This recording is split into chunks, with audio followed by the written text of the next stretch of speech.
Sir ಇನ್ನ 11 ವರ್ಷ ಕೇಂದ್ರ ಸರ್ಕಾರ 11 ವರ್ಷ ಕಂಪ್ಲೀಟ್ ಮಾಡಿದೆ ಸರ್. ಮೋದಿ ಅವರ 3.2 ಆದ್ರೆ ಕೊಡುಗೆ ದೇಶಕ್ಕೆ ಶೂನ್ಯ ಅಂತ ಹೇಳಿದ್ರೆ ಸರ್ ಬೆಳಗ್ಗೆ ಸಿಎಂ 10ಕ್ಕೆ 0 ಮಾರ್ಕ್ಸ್ 10ಕ್ಕೆ 0 ಮಾರ್ಕ್ಸ್. ಸಿಎಂಗೆ ಈಗ ಒಬ್ಬ ವ್ಯಕ್ತಿಯ ಸಾಧನೆಯನ್ನ ಆತನ ಕೊಡುಗೆಯನ್ನ ಅಳೆಯುವಂತಹ ಅರ್ಹತೆ ಮೊದಲನೇದಾಗಿ ಸಿದ್ದರಾಮಯ್ಯನವ್ರಿಗಿದೆಯಾ?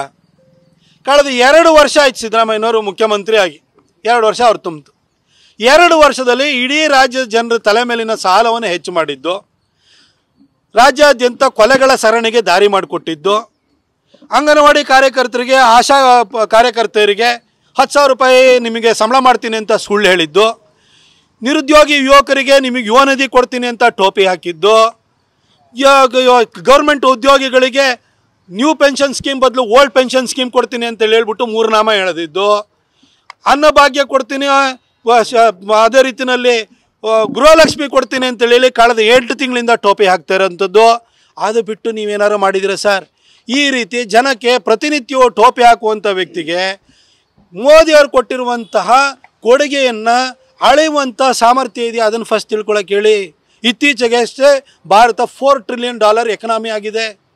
ಅದ್ರ ಜೊತೆಗೆ ಇವತ್ತೊಂದು ತಿಳ್ಕೊಳ್ಳಿ, ಇವತ್ತು ಸಿದ್ದರಾಮಯ್ಯನವ್ರು ಪ್ರತಿದಿನ ಮೈಸೂರಿಗೆ ಬರ್ತಾರಲ್ಲ ಸರ್, ಬೆಂಗಳೂರಿಂದ ನೀವು ಮೈಸೂರಿಗೆ ಬರ್ತಿರಲ್ಲ ರೋಡು, ಆ ದಶಪಥ ಹೆದ್ದಾರಿ ಮಾಡಿರೋದು ಮೋದಿಯವ್ರ ಕೊಡುಗೆ ಸರ್. ಈ ಮೈಸೂರು ರಿಂಗ್ ರೋಡ್ ಇದೆಯಲ್ಲ, ಅದನ್ನು ನ್ಯಾಷನಲ್ ಹೈವೇ ಮೋದಿಯವ್ರು ಮಾಡ್ಕೊಂಡಿರೋದು ಸರ್. ಈ ಮೈಸೂರು ಏರ್ಪೋರ್ಟ್ ಇದೆಯಲ್ಲ, ಅದು ಇವತ್ತು ವಿಮಾನ ಬಂದಿದ್ರೆ ಅದಕ್ಕೆ ಮೋದಿಯವ್ರ ಕಾರಣ ಸರ್. ಈಗ software technology park of India ಅದು ಉದ್ಘಾಟನೆ ಆಗಿದೆ ಸರ್, ಅದು ಮೋದಿಯವ್ರ ಕಾರಣ ಸರ್. ಆ ರೈಲ್ವೆ ಸ್ಟೇಷನ್ ಹೋಗಿ ನೋಡಿ, ಬ್ರ್ಯಾಂಡ್ ನ್ಯೂ ರೈಲ್ವೆ ಸ್ಟೇಷನ್ ಆಗ್ತಿದೆ, ಅದು ಮೋದಿಯವ್ರ ಕೊಡುಗೆ ಸರ್. ಇಲ್ಲಿ ಮೈಸೂರದೇ ತೊಗೊಳ್ಳಿ, ಇಲ್ಲಿ ಪಾಸ್ಪೋರ್ಟ್ ಸೇವಾ ಕೇಂದ್ರ ಮೋದಿಯವ್ರ ಕೊಡುಗೆ ಸರ್. ಅಲ್ಲಿ ಹೋಗಿ ಕೊಚ್ಚೆ ಆಗ್ತಿರುತ್ತೆ ಮಳೆಗಾಲ ಟೈಮಲ್ಲಿ, ಆ ಎಕ್ಸಿಬಿಷನ್ ಗ್ರೌಂಡಿಗೆ ಅದಕ್ಕೆ ಒಂದು ಕಾಯಕಲ್ಪ ಕೊಡೋದಕ್ಕೆ ಸ್ವದೇಶ್ ದರ್ಶನಲ್ಲಿ 80 ಕೋಟಿ ಕೊಟ್ಟಿರೋರು ಮೋದಿಯವರು ಸರ್.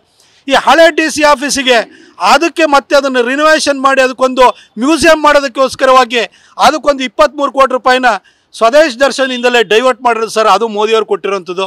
ನೀವು ಅಲ್ಲಿ ಚಾಮುಂಡಿ ಬೆಟ್ಟಕ್ಕೆ ಚುನಾವಣೆ ಟೈಮಲ್ಲಿ ಹೋಗಿ ಸರೆಂಡರ್ ಆಗಿದ್ರಲ್ಲ, ಆ ಚಾಮುಂಡಿ ಬೆಟ್ಟದ ಅಭಿವೃದ್ಧಿಗೆ 45 ಕೋಟಿ ಕೊಟ್ಟಿರೋದು ಮೋದಿಯವರು ಸರ್. ಬರೀ ಮೈಸೂರದ್ದು ಅಷ್ಟೇ ಹೇಳ್ತಾ ಇದ್ದೀನಿ ಸರ್.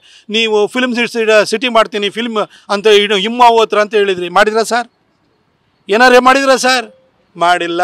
ಈಗ ಈ ಕಡೆ ಮಂಡ್ಯ, ಮೈಸೂರು, ಚಾಮರಾಜನಗರ, ಕೊಡಗು, ಹಾಸನ ಸೇರಿಕೊಂಡು ಒಂದು ಟೂರಿಸಮ್ ಸರ್ಕ್ಯೂಟ್ ಮಾಡ್ತೀನಿ ಅಂತ ಹೇಳಿದ್ರಿ, ಮಾಡಿದ್ರಾ ಸರ್? ಮಾಡಿಲ್ಲ. ಬರ್ತೀರಿ ಮೈಸೂರಿಗೆ ಬರೋದು, ಬೀಗ್ರೂಟ, ಬಾಡೂಟ, ಮಾಧ್ಯಮಗಳು ಎದುರು ಉಡಾಫೆ ಸ್ಟೇಟ್ಮೆಂಟು. ಇದು ಬಿಟ್ಟರೆ ಏನು ಮಾಡಿದ್ರಿ ಅದನ್ನ ಹೇಳಿ ಸರ್ ದಯವಿಟ್ಟು. ಮೋದಿಯವ್ರ ಬಗ್ಗೆ ನೀವು ಅವ್ರಿಗೆ ಸರ್ಟಿಫಿಕೇಟ್ ಕೊಡೋದಕ್ಕೆ ನಿಮ್ಮ ಯೋಗ್ಯತೆ ಏನು ಅನ್ನೋದನ್ನು ಫಸ್ಟ್ ನೋಡ್ಕೊಳ್ಳಿ ಸರ್.